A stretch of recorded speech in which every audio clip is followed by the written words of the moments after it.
Juga neraca dagang kita antar beberapa negara ini juga masih ada peningkatan impor juga, khususnya impor konsumsi nih Mbak Ina.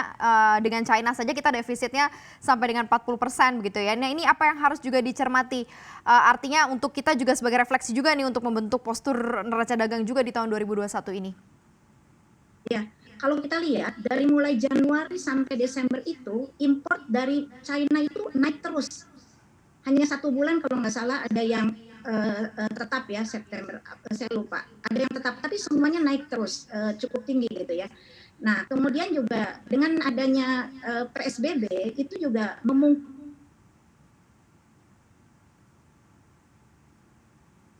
Ya. perlu dipikirkan ini oleh pemerintah bagaimana untuk mengerem belanja-belanja yang dari barang impor itu gitu ya. Jadi impor itu memang impor konsumsi sekarang luar biasa. Sementara impor bahan baku dan impor dari bahan penolong itu masih ya nggak terlalu baik karena memang produksi atau industri masih belum kapasitasnya belum maksimal gitu, belum pulih kembali gitu. Mhm.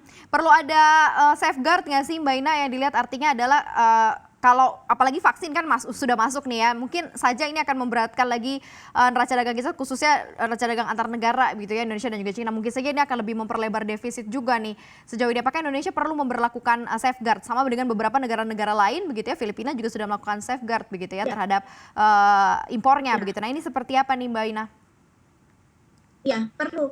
Itu makanya kita perlu itu melis. Kayak TPT itu harus itu perlu adanya safeguard seperti itu.